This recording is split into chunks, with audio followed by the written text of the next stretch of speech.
My granddaughter asked me recently, "Are you famous?" I go, "Well, if you have to ask, no." That's right. That's right. Exactly. I know. But it is a weird thing. So I'm like, I feel like fame, that's such a weird topic anyways. Because I'm like, when we were growing up and we were singers or you were on a TV or it was in like the movies. Next level. It was. But this, I'm like, you could freaking have a YouTube channel. Right. And you and my kids watch like a YouTube channel of a family and like and I'm like, okay. So it's a bizarre thing. The mystique is gone. Yes, I think that's it too. Yes. It's like, remember, you'd only hear about like Brad and Jennifer in People. In People magazine, that's right. You had to like go to the airport or like buy the magazine to even know anything. I get kind of irritated when really like the people that we would consider famous get on like Instagram. I'm like, no, you're supposed to be on your private island. Yeah, that's right. You're not normal. We're like celebs like us. I'm like, no, they're not. They're not like us. I don't agree.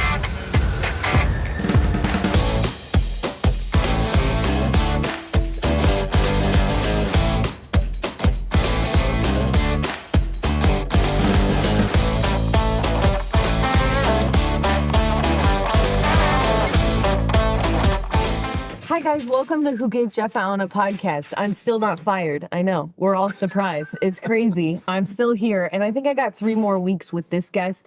Today we're bringing in my friend, and Jeff just met, Rachel Cruze, who's the #1 New York Times bestselling author, speaker, personal finance expert at Ramsey Solutions. She's also the daughter of Dave Ramsey, but she's definitely built her own community with her own voice, helping people to handle money with the wisdom. She co-hosts Smart Money Happy Hour with who you've met, our friend, George Camel. It's a great one. Y'all, thanks for having me. And your husband, you didn't read the part where your husband is named after a cigarette. I was just curious. Winston, I know. Yes. What is that like? Yeah, they were big smokers. Where does Winston Totally kidding. No, he was a basketball player. He was born during March Madness, and they were watching basketball. In the hospital room, there was a player. You say that, but he has a sister named And they were like, I like that name. Yeah, it is a good name. I went right to the cigarette. Yeah, I think most people do that or a dog. Well, I have one question. We'll get on to like the more important things in life. But we were talking, my wife and I, just having, again, we're 40 years into our marriage. We just look for things to talk about. Yeah. So it's just to keep it going. Totally irrelevant to anything that matters. Were you a back of the bus person or a front of the bus person? Or were you even bussed? No, I was bussed. Okay. Yes. 4th, 5th grade, back of the bus. Okay, Wild. so you were a troublemaker. I was a little crazy. Yeah, you're a troublemaker. Yeah. That's where all of us. Because the front of the bus kids are good kids? Is that the assumption? That's the assumption. Okay. Yeah, they sit. It's like people at church. We were the last row. Yeah. People for years. Yeah. We were all just kind of in case God got wind that we were actually in one of his buildings. We didn't want to get hit with the bolt. Totally. I'm a middle to backer.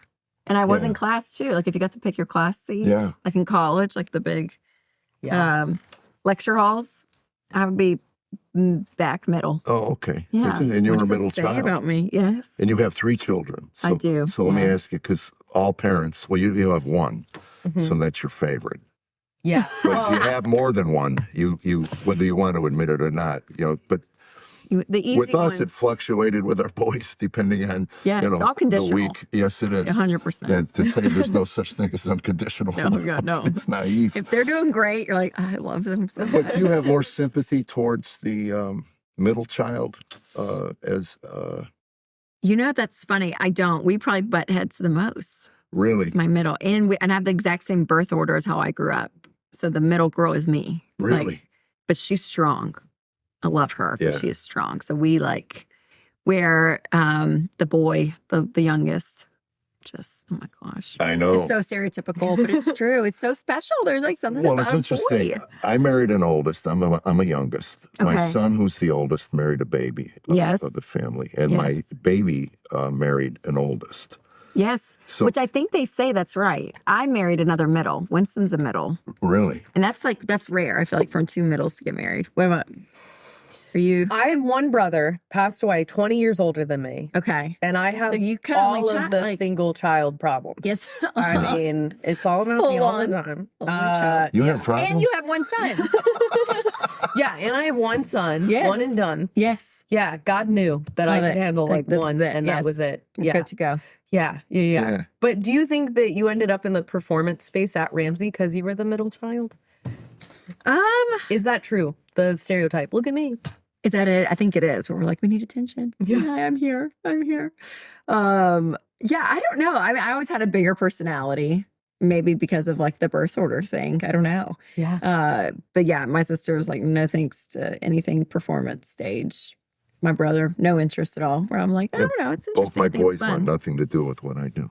Yeah. And it's interesting because I sympathize.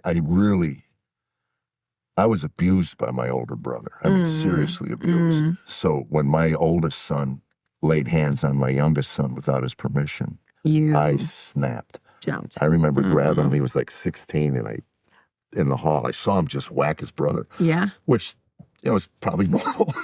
Sure, but your reaction oh, you're to here, it is because bam, and I grabbed him and I threw him up and I picked him up off the floor. Yeah. And I'm looking at him and I said, scary, isn't it, when someone bigger than you it's a good lesson. lays hands on you? I said, you never lay hands on another human being without their permission. Yes. None. It's a good dad Period. moment. So anyway, I just was thinking when I was listening to your book and you were talking birth order, I just wondered, with 3 kids, do you sympathize? I know. Do you understand? I get her. So maybe that is a level of sympathy of like, I'm like, oh yeah, I get it. I hear you. I see you, all of the things. And this is from the book, Know Yourself, Know Your Money. That's right. Yes. Where it's important. I'm a big advocate of, because it really helped me when I read John Bradshaw's stuff from the 80s. Yes. On birth order. And he said the youngest in a dysfunctional home usually is the good-natured comedian. And I'm a decently natured human being. It's kind of there. And but I am a comedian, so that kind of resonated with me. So I did a lot of reading on that. But when it comes to finances, I don't understand. Explain how birth order might come into play with that, and because you're right, people that grew up in the same home will react differently to the same environment. 100%. That's what's bizarre is when you look back, because your childhood home was kind of your classroom, right? It's where you learn life. It's how you figure out, okay, and then as adults, we take and say, do we want to apply everything that I learned? Usually the answer is no. Like there's some things you leave and you're like, I don't want to do that. But that's what's fascinating. And as you look through the dynamics of it, even the communication around money in a household, was there, verbal communication, or was it their silence? The emotion around money too. Nothing has to be said, but was there high tension or was it peaceful? And so all of that, and then I think you throw in the birth order, you throw in personalities, you throw in all the mix, how you experience something is so real for you, right? It's your story.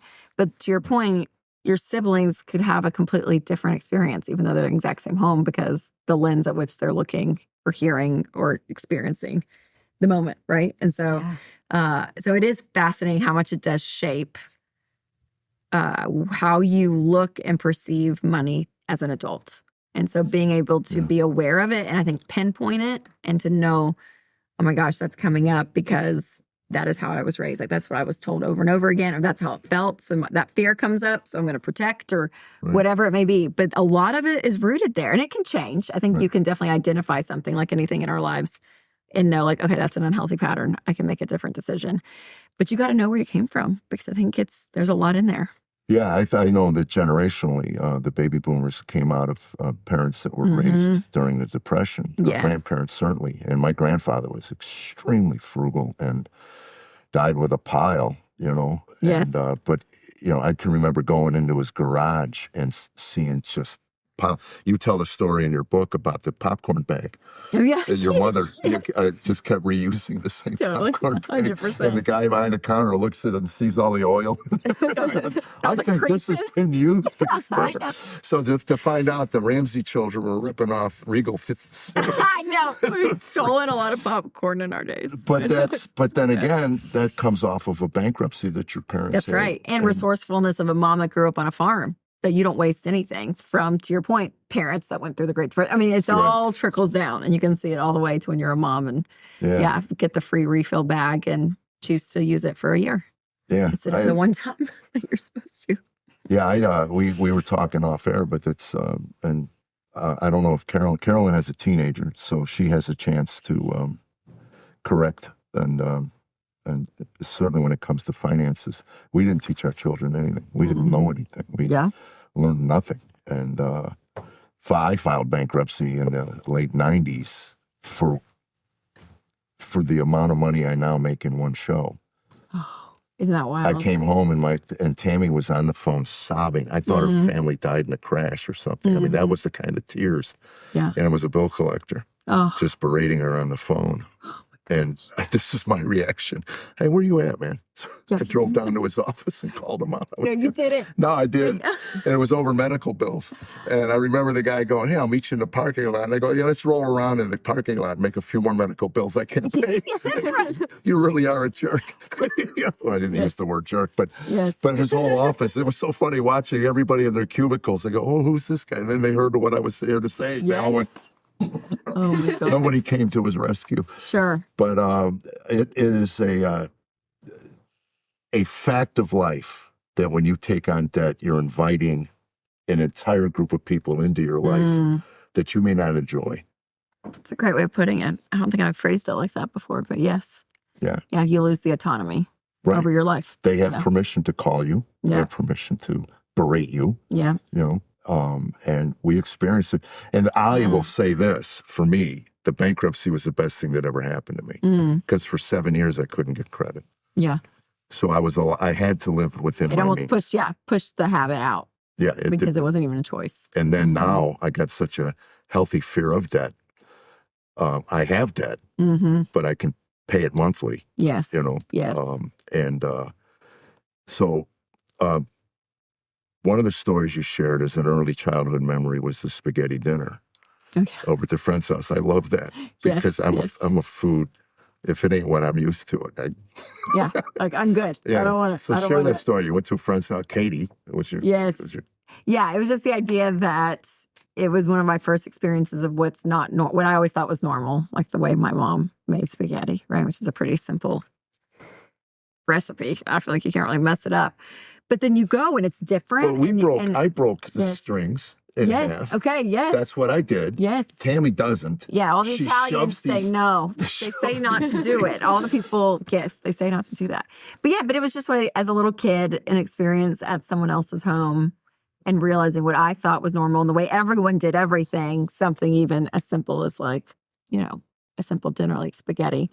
The ingredients are all the same, but the way they do it's so different. And like the sauce is different, the meatballs are different. Like we had, we would have ground beef in it, but there were meatballs. And it was this whole thing.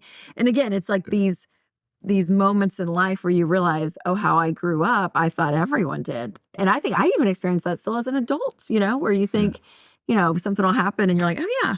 And someone else is like, that's crazy. And I'm like, wait, what? It is? I don't know. Am I crazy? Yeah, am I the crazy one? So just understanding again that you grew up in a unique home. That's so funny that you went to like a dinner at a legit Italian. Like they had meatballs, they did the pasta right. Yes. Like, what are you doing? Yeah, you actually got it wrong. I know. I know.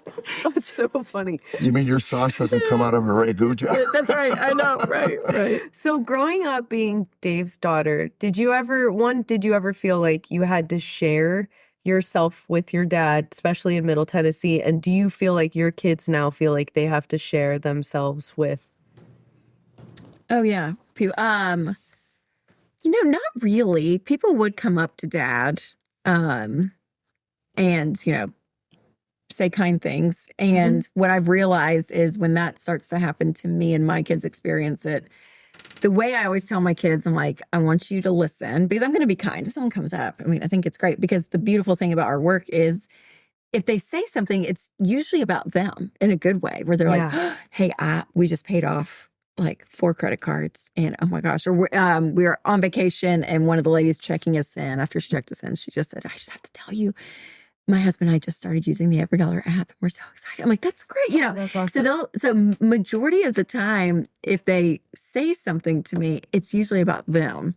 And so I tell my kids that. I'm like, listen for that. It's not just because, my face is familiar to them and that's exciting and fun. because that gets you nothing. But the fact that we get to help someone and they're excited about their story, like that's everything, you know? Yeah. Like how fun is that? So I think framing it that way is helpful. And it's funny because I always kind of enjoyed it when people came up to Dad. I was kind of like, oh, that's cool. And my middle daughter, same thing. She's always like, Mom, they like want to take a picture with you. And I was like, I know, because we help people. Like that's why I keep going back. Like we help people. Have you ever had anybody come up and yes, I know. ever had anybody want to come up and choke you because you got them out of debt? Yeah, I know, right? Yeah, thank God no. Thank God no. You ruined my life. Yes, I know. Thank God no. Yeah. So I and it's interesting for my kids because they are younger than I was. I feel like when the notoriety, if you will, or whatever, maybe the recognition came later for me. I mean, I was probably like late middle school, high school, I think, when people kind of actually started recognizing him. Where my kids are little, so when it happens, I think it will maybe be more normal for them. I don't know. But I never felt like, that I have to share him in any way. They were always, pretty chill about it. They never made fame a thing. Like that was, good. It was never like a value that they wanted or talked about or celebrated it. Like they never got in the car and like, oh my gosh, did you see it? You know, like it wasn't seen as like a value, if that makes sense. So I think that was helpful. Yeah, and to your kids, he's just Grandpa, Papa. Oh yeah, Papa Dave. Papa Dave. Mm-hmm. Yeah. Yes. Yeah. Yeah, and that's the coolest thing. I know. It's sweet. Yeah. My granddaughter asked me recently, "Are you famous?" I go, "Well, if you have to ask, no." That's right. That's right. Exactly. Exactly. I know. But it is a weird thing. So like, I feel like fame, that's such a weird topic anyways, because I'm like, when we were growing up and we were singers or you were on a TV or in like the movies, next level. It was. But this, I'm like, you could freaking have a YouTube channel, right? And you like, and my kids watch like a YouTube channel of a family, and like and I'm like, okay, so it's a bizarre thing. The mystique is gone. Yes, I think that's it too. Yes, it's like, remember, you'd only hear about like Brad and Jennifer in People. In People magazine, that's right. Yeah. You had to like go to the airport or like buy the magazine to even know anything. I get kind of irritated when really like the people that we would consider famous get on like Instagram. I'm like, no, you're supposed to be on your private island. Yeah, that's right. You're not normal. Yeah, no, we're like celebs like us. I'm like, no, they're not. They're not like us. I don't want to believe that. They are. I know. George Clooney will forever be on an island in my head. I know, right? Yeah, he can't be on Instagram. That's where he is forever. He's just out there. And like maybe he'll be like 85 and maybe I'll just wander onto that island. And let's just see what happens. Maybe there's a boat wreck or something. I'm not sure. How do you balance because I got off the road like we were talking about touring. Yes. How do you balance being a mom, touring, going to the studio, recording your podcast? How do you Please tell me. Do the schedule. I'm probably not doing it right. Well, honestly, COVID was kind of a gift because it shifted our whole model with events. Like events. You built the event center. Yes. Yeah. So we have that, which is so fantastic. So a lot of our events are in town now. We go on the road a little bit, but it was not like pre-COVID. I mean, we were doing probably not. I mean, you guys, that was your life. I know, traveling and doing shows. It's wild. I've been doing it for years. Yeah. So mine wasn't even that extreme. I mean, I may have been gone. Maybe had 12 a year.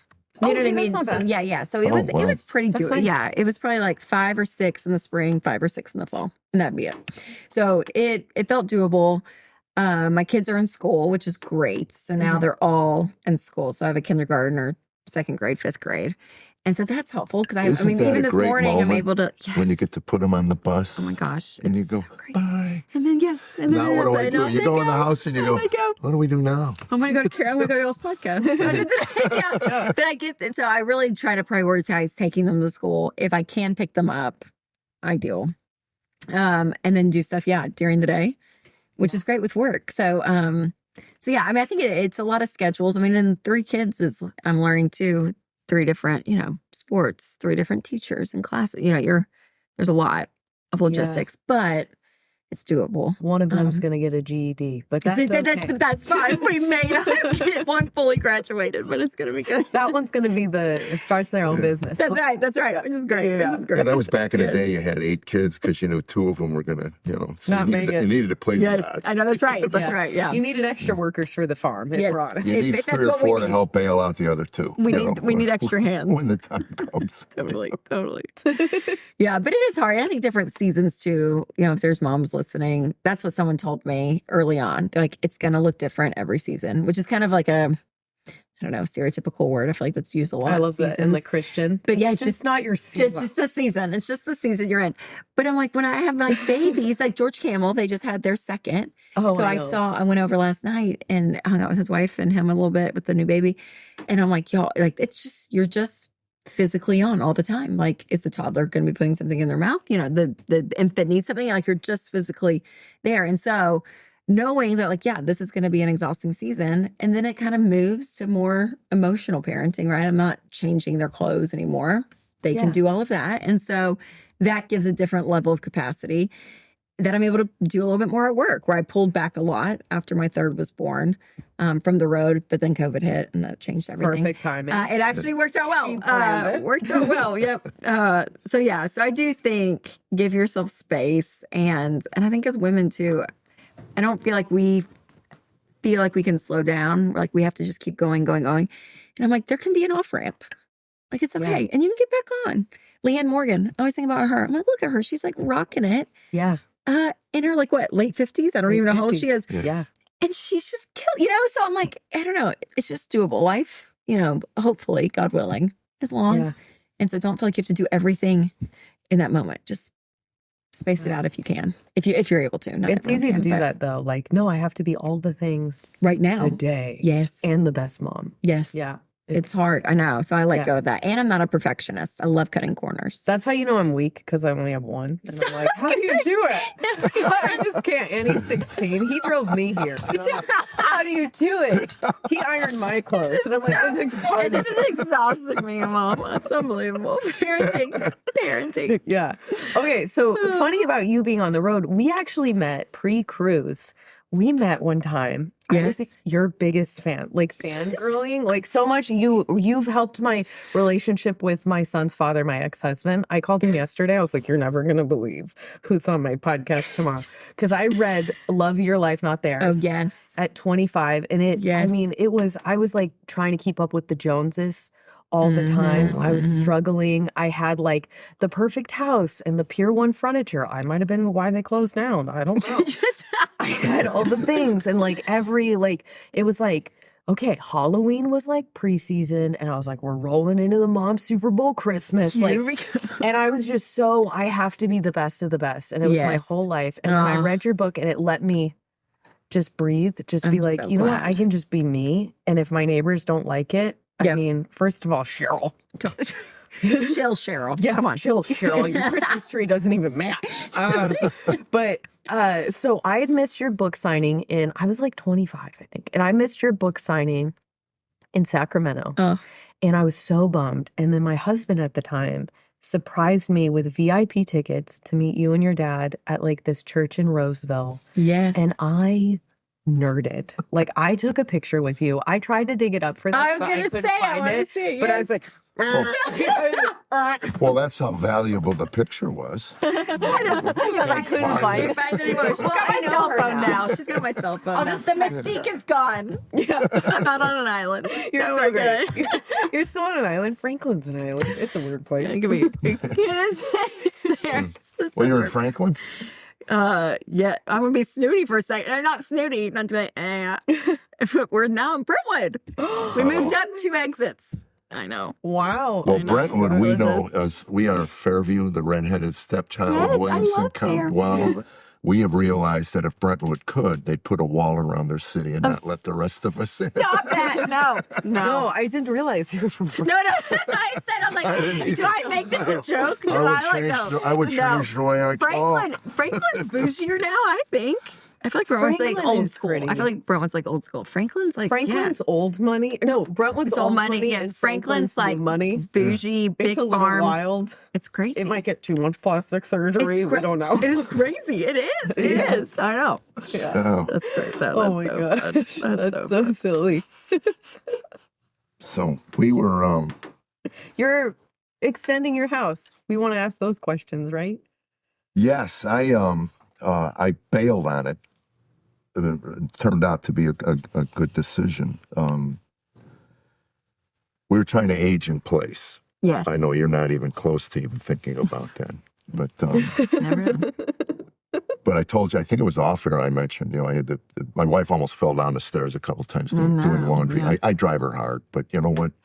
This house has to be run. Somebody has to run the house, and I'm not going to do Someone's it. gonna do it. I'm sitting in a chair, and I'm thinking. That made Christian laugh. Now we know Christian's secret. Like, he's like, oh yeah, put him back in the kitchen, boss. That's the way I like it. That's a joke, by the way. Please email Carollynn.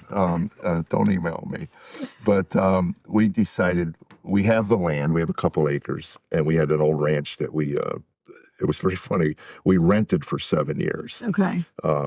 And finally, my wife, who understandably wanted to get a place of her own, so we started looking for houses. And again, as a Ramsey person, I'm going, I don't know, I want to take on a debt of a house. Those are the big, So anyway, I kept asking the guy who owned the ranch, would you sell me your house? Uh-huh.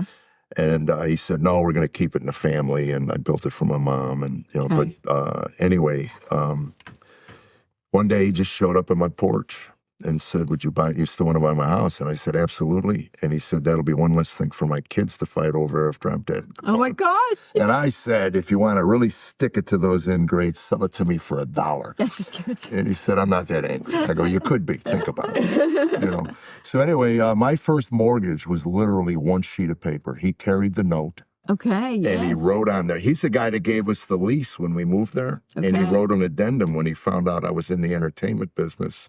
No naked parties. That was a quote. Stop it. Not kidding. Stop it. That was in our lease. No naked parties.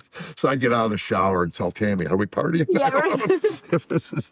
So anyway, one sheet. And so when I refied it, I get this stack from the mortgage company. I go, Right, what is right, this? right. And they It's the said, whole that's thing. your new mortgage. I It's go, the whole thing. no wonder this country's jacked. You're like, wait, why can not? I have naked parties? Well, that was what I was looking Is for. that in there? I asked the escrow guy, can That is what I have a old school naked party in my Tennessee own thinks. house? He goes, it's yours. You can do what you want. I go, then I'm in. Sign in all the way. Totally. So anyway, Tammy had 7 years to make a list of things that she would change in the house. And we ended up just gutting it and ended up doubling our mortgage Yes. because of the remodel. Yep. Yep. And because of housing values now, we have a lot of equity in that house. Mm-hmm.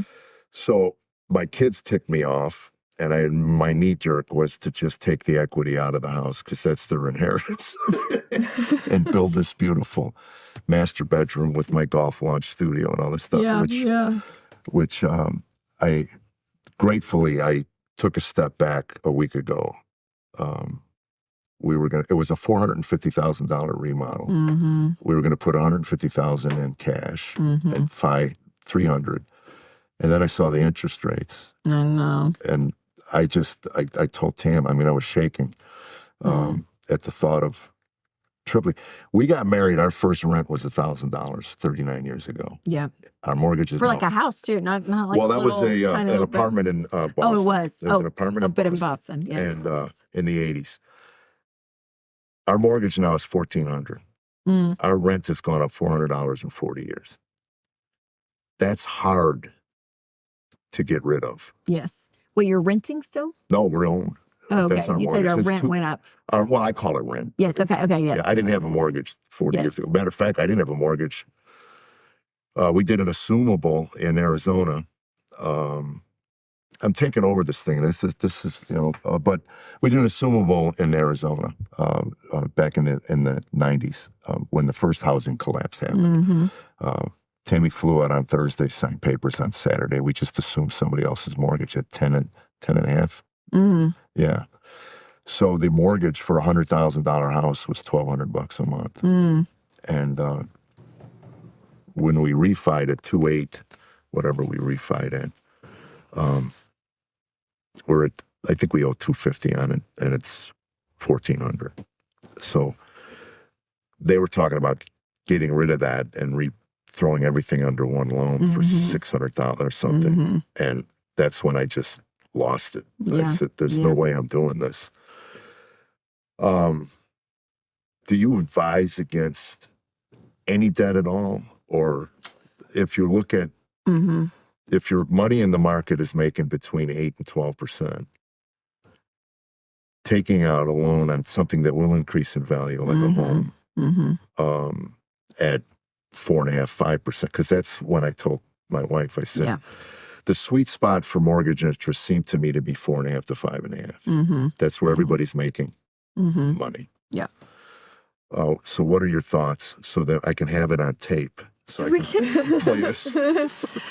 We're going to play this at your funeral. It's going to be like a warm-up video. And your kids are going to be sitting there like, did you know? This may be the first person to meet you in public and choke you would be my wife. Yeah. Oh my God, I'm sorry. Yeah. So rule of thumb is no debt but a mortgage.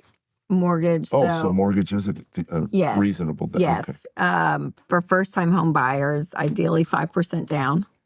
That's like at the low ends. Yeah. Ideally, actually 20% to avoid PMI, but 5% on a 15-year fixed rate, and your payments no more than 25% of your take-home pay. So that's kind of like the rule of thumb with mortgages in general. Not a fan of HELOCs, which is probably what y'all would do, is the home equity line of credit. I know. So not a fan.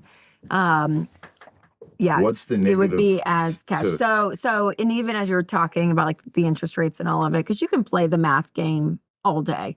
And some people, even to the extreme, are like, oh, I don't want to pay off my mortgage. Why would I pay off my mortgage? It's 3%. We're making this, and And especially with debt, I think more than any other subject of money, people, number one, don't factor in risk.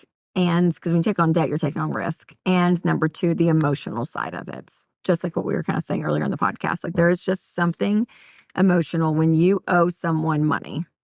And it changes your choices. It changes your ability of what you do with your income. I mean, so much changes, and that you can't put in an Excel sheet, with all of the interest rates. And so we just kind of keep going back to what we found is like when we tell people, even someone that has money to pay off their home, and they're like, I don't want to take it out of the market because we're earning, they're playing the math game. And we've never once had someone that's like, oh yes, I paid off my mortgage and I hated it. I hated having a paid off house. So I'm going to go back into, because that's what I always say. If you hate not having any debt, you can always go back in. So like, just try it and you can always take money out. That's a great way to look at it. So and that's what's wild because I think it's just different. I think there's something about it that shifts. And I just don't think, again, having peace, having autonomy, all of that, you just can't put within interest rates. And so, and as you're getting old, as the aging happens and all of it, the more your home especially does not have a massive bearing on your monthly expenses, the better. So getting it paid off would be more of my key for you all. And so your wife probably will not like this answer. You may not like this answer. But if you're wanting something of like, we can't have stairs and all of it, I would probably just find a different home. Same value. Yeah, we're not moving. I'm dying in my home. Okay, so there you go. Yeah. He's going to die on the stairs. Because of this. I'm actually going to kill Jeff because of this. I would just cash flow it. So I would cash flow. I would have an architect be like, hey, here's the money we have saved. Yeah. We want to make some changes. What can we do with that? Do it by piece. And it's not going to be exactly what you want, probably. It's not going to be the dream and all the things. But at the end of the day, the lack of sleep and the lack of stress and thinking about it. That was Rachel Cruze, everybody. I know, I'm sorry. I'm such a Debbie Downer. Everyone's like, we just want to go do everything we want. Can't we just do it all? But a golf simulator, Rachel. But listen, I know. I know, it's hard, but I know. That would be what I say. Well, that's why they call it a sacrifice. Mm-hmm. Yeah, every day when I see things fly over my fence from Amazon. I know. Seriously, that's so true. It's so true. I know. It's funny. I'm not kidding you how many times I'm looking out my window, truck pulls up, some flies over. Yes. And I look at Tammy, what did you buy? She goes, oh, those are my blouses. She doesn't even go to the mall anymore. I know. Well, I'm like your wife. Yeah. That too. I know. May of this morning.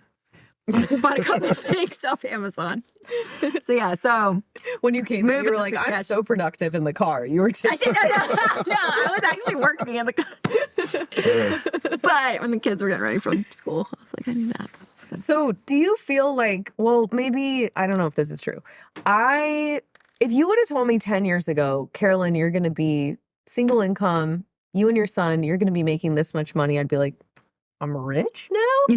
Yeah. And like, I go to the grocery store and I'm like, I eat a carnivore diet, primarily steaks. Yes. I'm like, am I going to go into debt for steaks? Like, is this what I'm doing right now for a cow? What is happening? Like, why all of my friends, like some of them are nurses, they're just like, dude, what is happening? What is happening? Like with the prices, you mean? Yeah. With everything. Yeah. I mean, it's just expensive. And I think like we can still blame inflation if we want a little bit there. Yeah. But I mean, I think the world in general, and they're showing, I mean, you can go and like track it, that salaries not necessarily have kept up with everything that's gone up, from housing, college, tuition. I mean, all of it. Like it's just outpacing so much. Especially in Middle Tennessee. It's like, yes, well, this is like a hot, yes, 100%. It is. And they know. And so the demand is there. So they're able to raise prices. So do you think you guys are going to change baby step 1 to more than $1,000? No.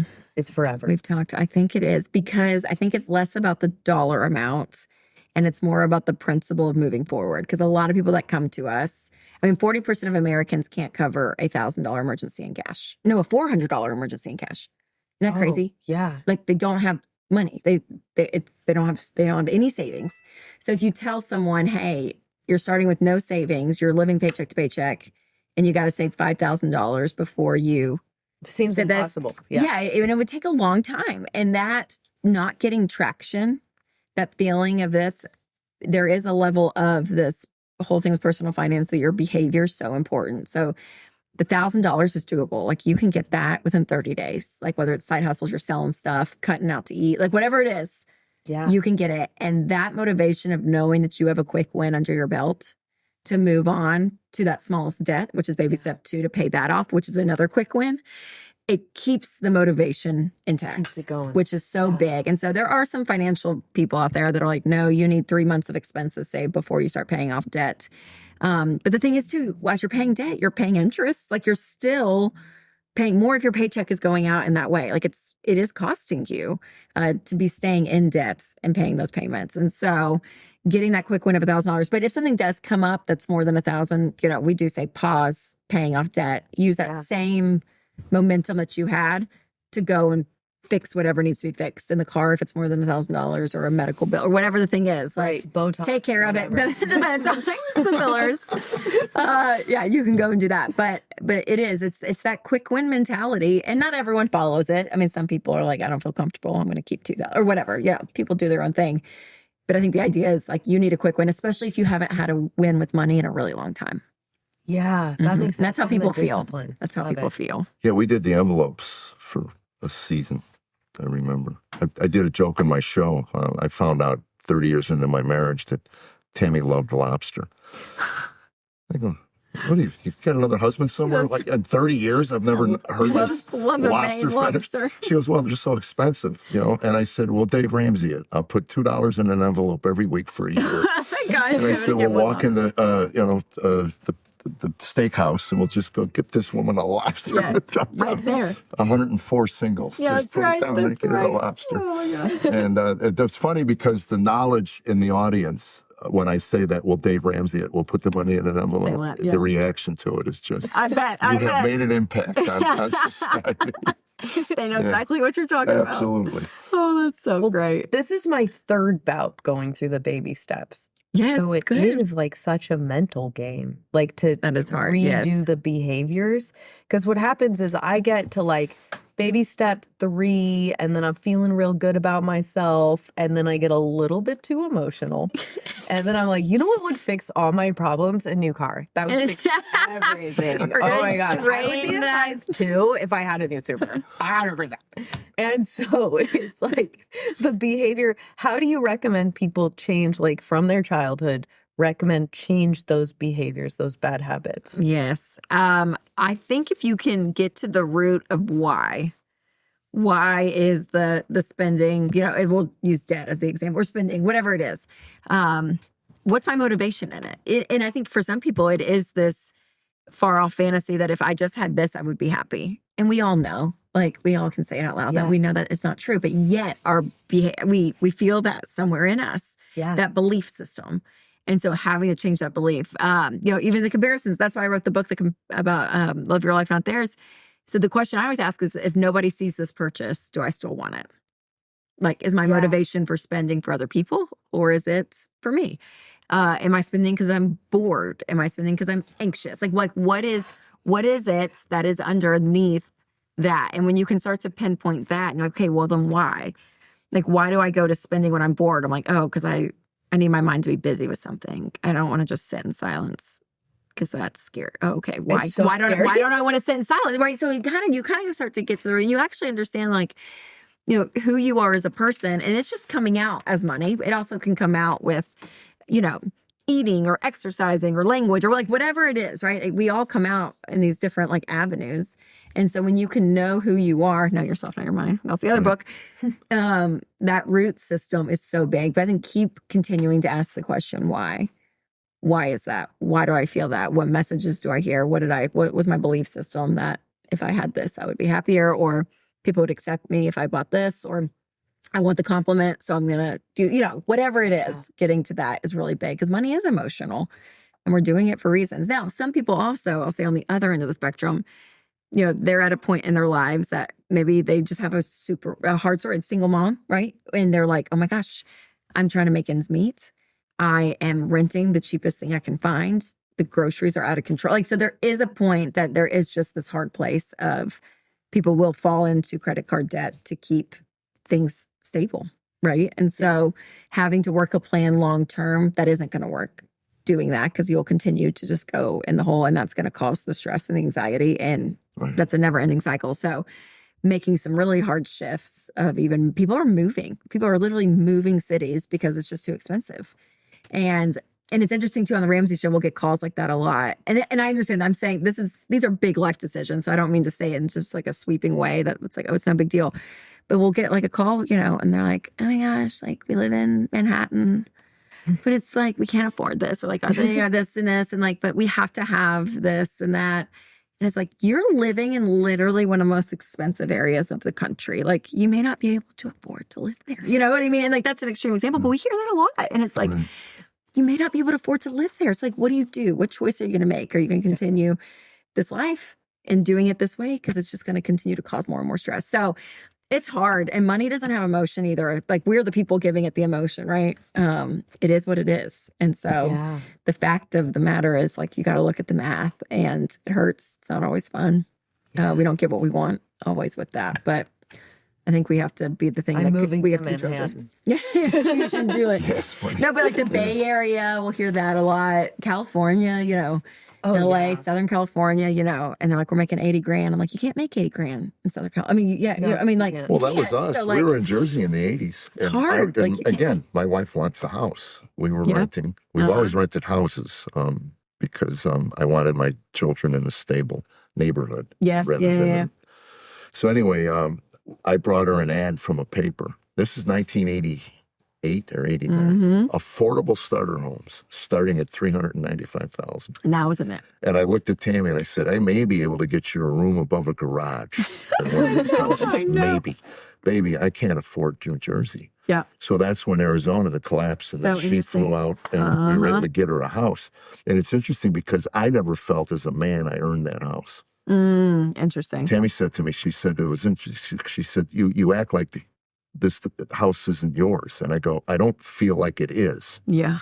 I didn't earn this. I just walked into somebody else's debt. Yeah. You know, so then we rented for all those years. And then this house, and when you had said, you know, well, you can move.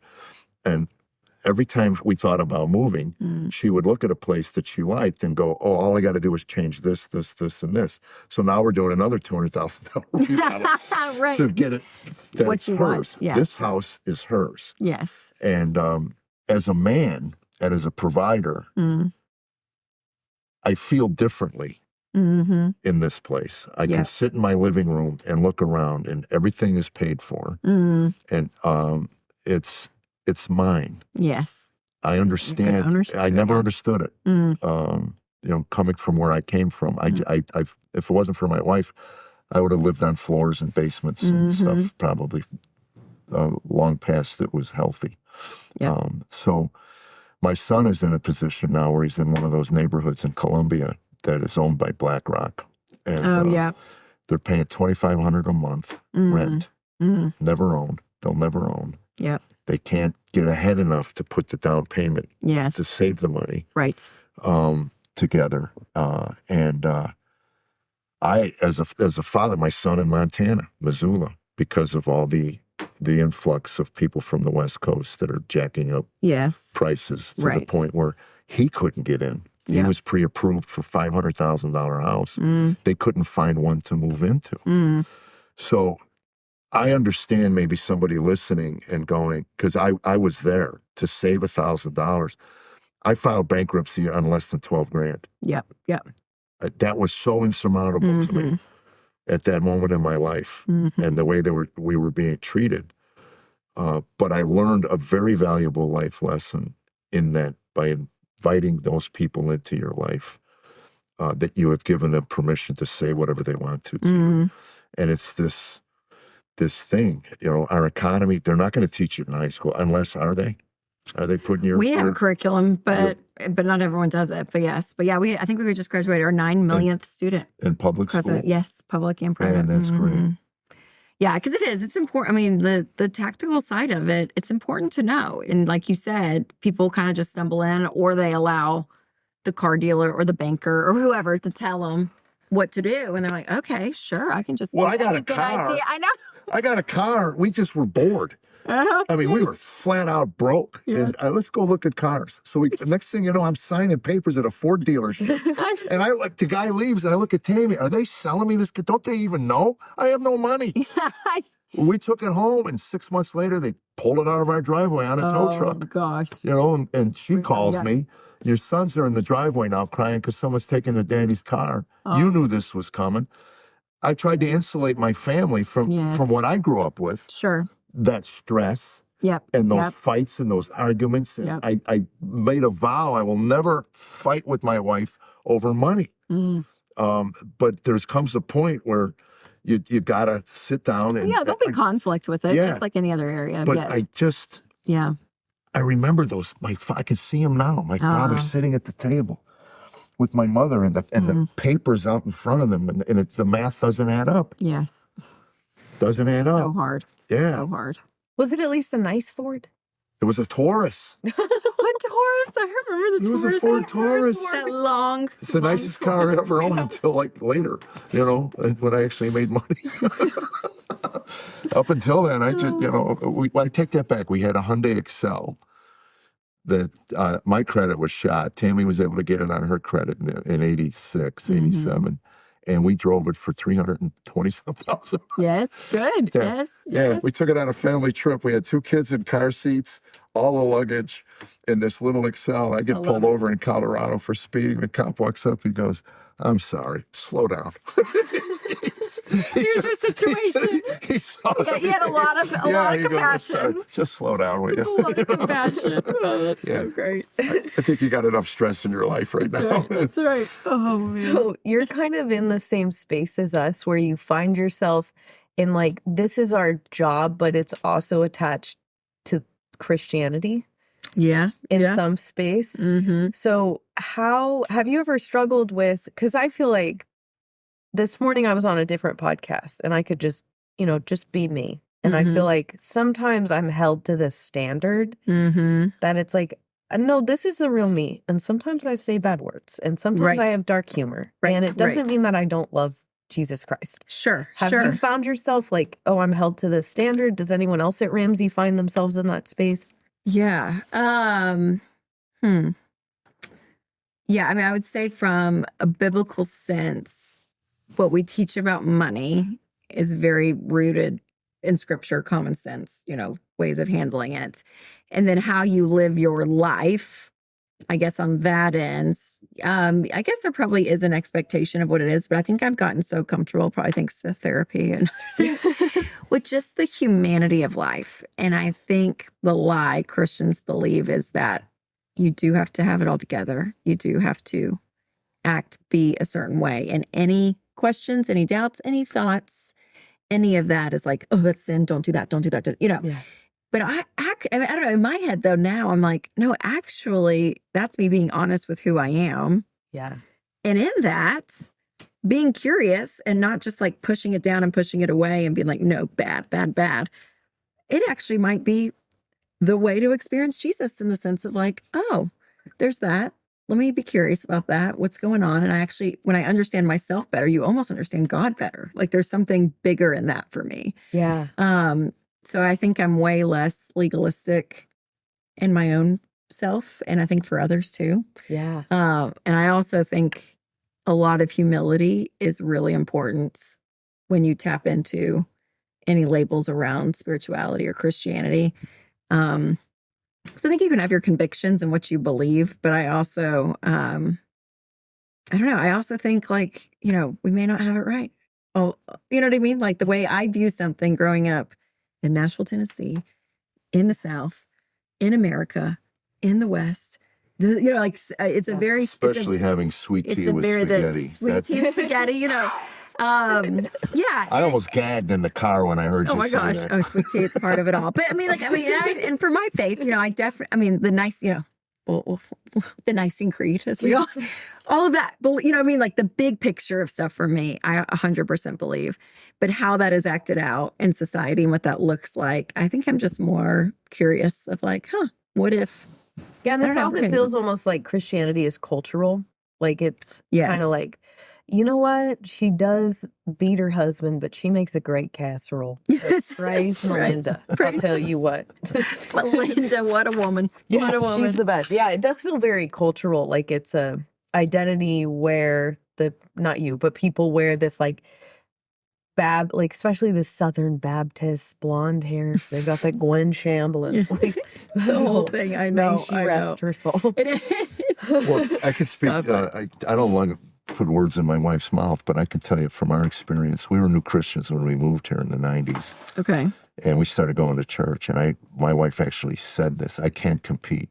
So when did it become a competition? I don't know, but it can But not being a woman, I wouldn't understand it until later on as we got deeper into the church. And then we were in a small group where we really started getting honest with one another. There was a great small group. And the one guy had got embezzled his company. And he started to share, and the wife was shutting him down. Shut up. Shut up. He goes, no, I'm tired of this. I'm tired of holding this in. I'm tired of Wow. We are good for broke. him. They took $300+ from it. We are broke. And she kept going. And she got up and walked out. Oh, that's because so sad. the appearance of it, yes. Which that's like, where I'm like, that's the complete opposite of the gospel. Right. I'm like, that's literally that's like the antidote of it. I'm like, no. Like, and I could tell you that's where church really began for us in a small group with 6 other couples where we were able to. Beautiful, yeah. Yeah, it was. And now we have them at our house on Tuesdays. I love that. And we have a nice group of young, Craig and Katie, we always say, we've adopted you because our kids won't talk to us. So funny. So funny. So you can come to our house for Thanksgiving. Yes. Tammy, whose Love Language is hosting. And, yes, I love it. It's interesting. Matt Chandler had a talk. I think it was at like Passion Conference. It was years ago. I'm going to probably butcher it. So sorry, Matt, if you ever watch this podcast. But he was talking about, he was teaching on the woman at the well. And when Jesus came, and was, they were having this dialogue, and he's talking about how he's living water, and she's like, wait, what?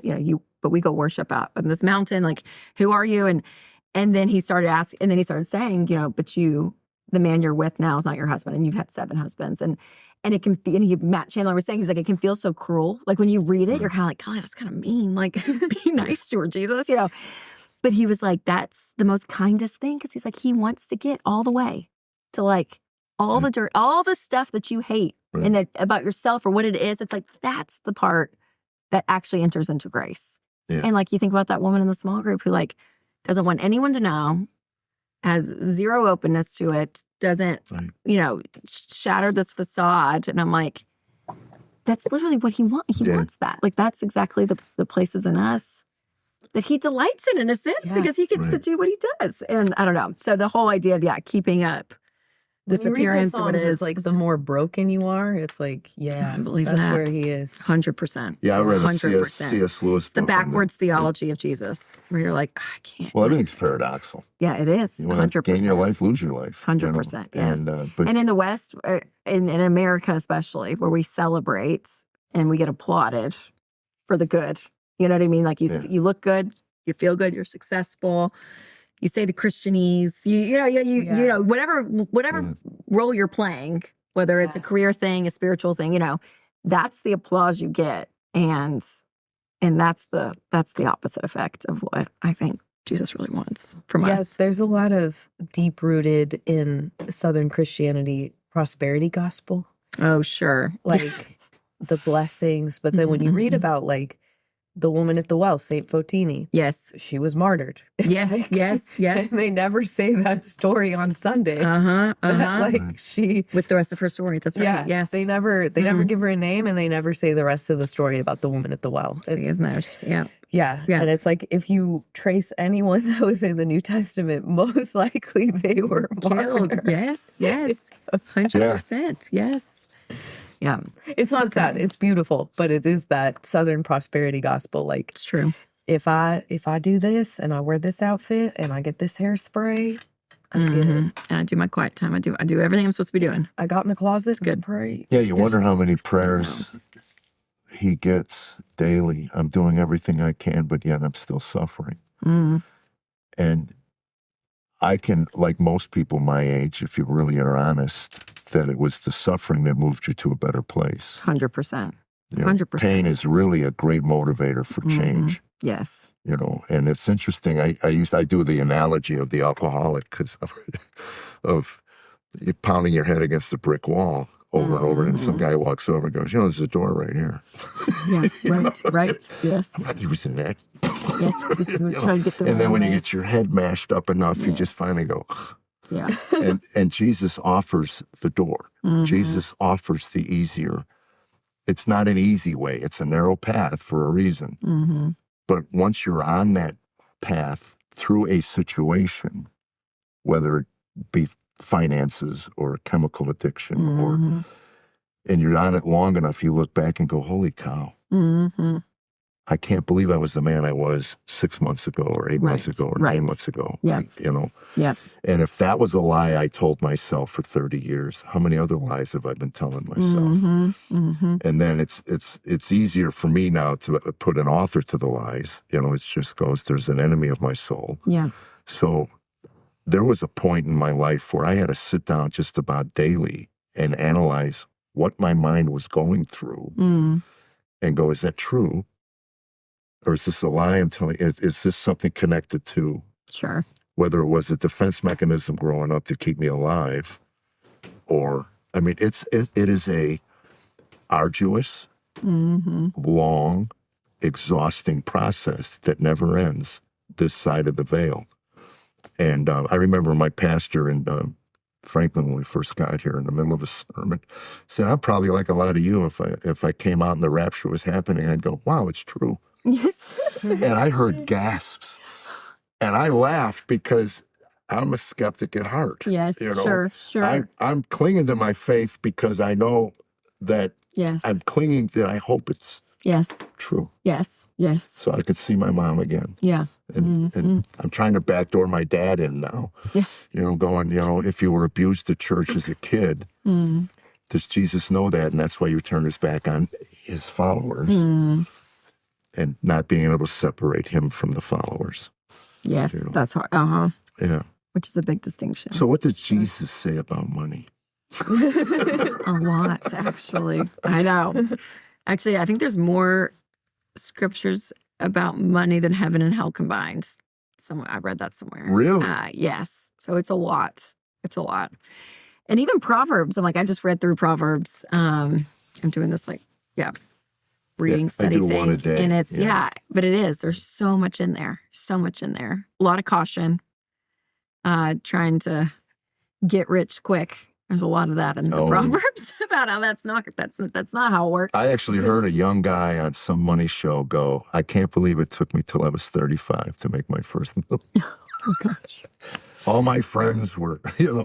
Yes. Holy cow. So I think there's a lot of wisdom in the patience. There's a lot of wisdom. You know, even when it talks about debt, like what we were saying, you know, it's always in a negative fashion. It's not a sin. Like there's never this you have to repent if you have debt by any means. But it really spells it out, though, wisdom, the borrower slave to the lender. yes, It's so true. Yes, You're like, it you is. really become a slave to it. Yes, you think about it. It's part. Yeah, it is.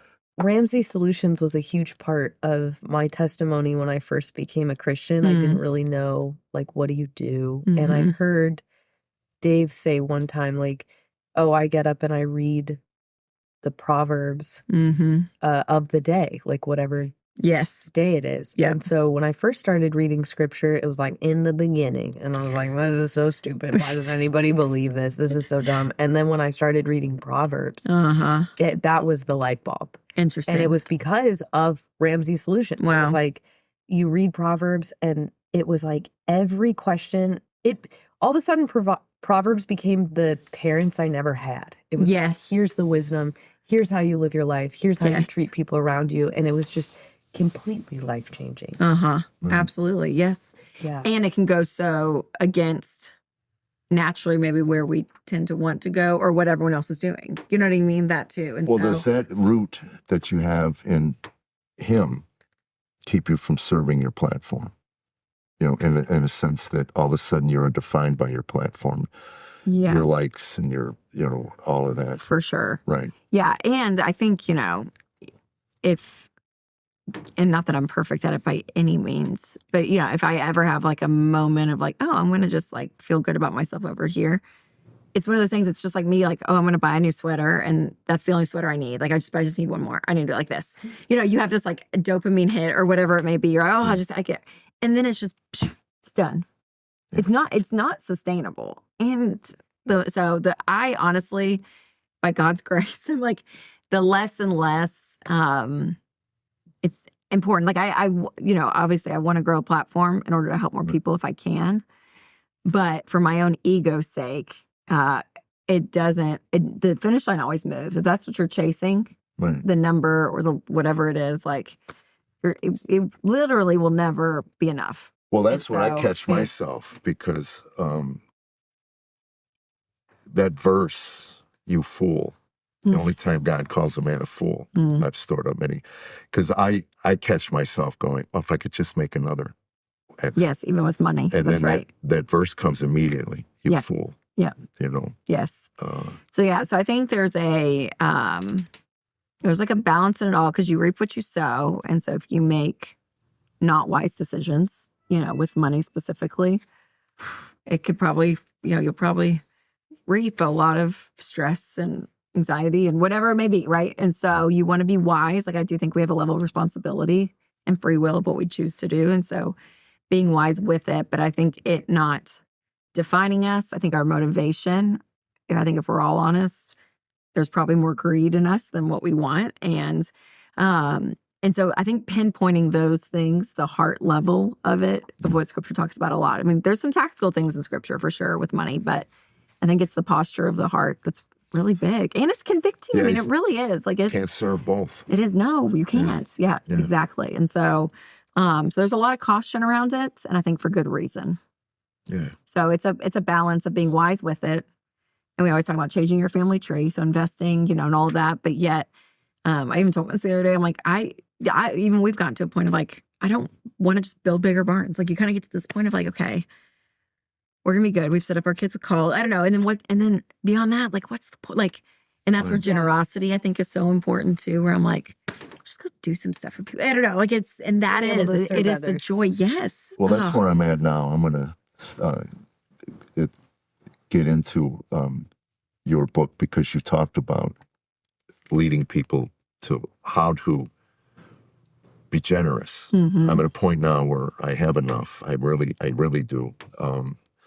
To the point where Tammy came home from Costco the other day with a winter vest for me. And I go, babe, I got like 10 of those. And then she says, well, it was $3. That's right. I hope you bought 5. That's right. I know.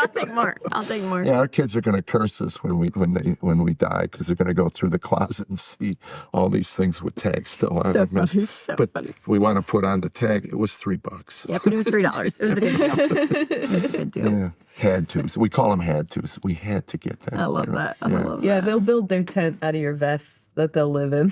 Right. That's right. Exactly. Just live in your vest. Bring it all together.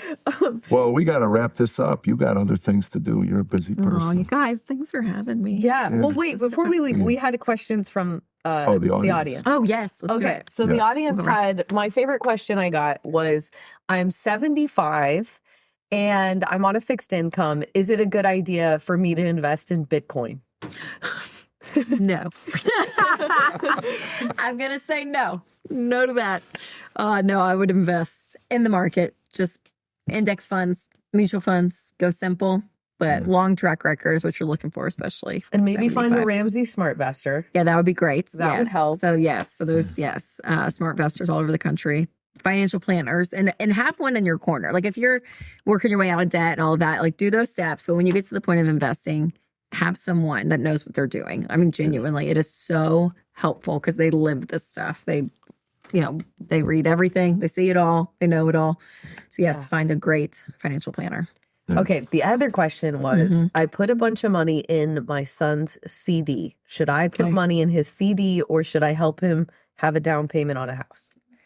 So the CD will have to mature. There's some stipulations around CDs, but once it matures and you're able to get the money out, I would, because you don't get a great rate of return. So if you're going to have any savings for anything, just do a high yield savings account because you'll get around 4% or so, which is great. And you can get to it without penalty.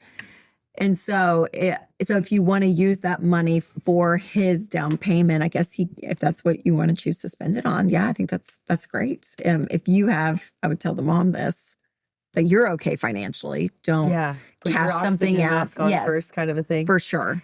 But if that's his money that you want to give him, then I would have him pay off debt if he has consumer debt, make sure he has some cash in the bank, and then a down payment would be a next great step.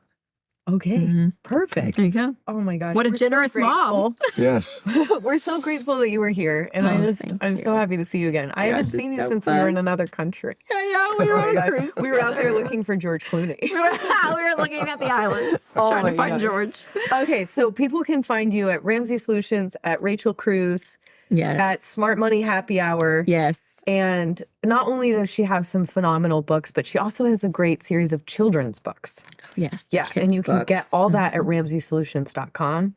And thank you so much for being here. God bless you guys. Hey, if you feel like the Ramsey is absolutely the wrong way to do your money, tell us in the comments and drive up the algorithm. Right. Tell us how much you love your debt and how much you love your $80,000 F-150 with a lift kit, Carolina squat, and your house is a $25,000 single wide. Tell us in the comments. God bless you guys. Have a great day. Thank you.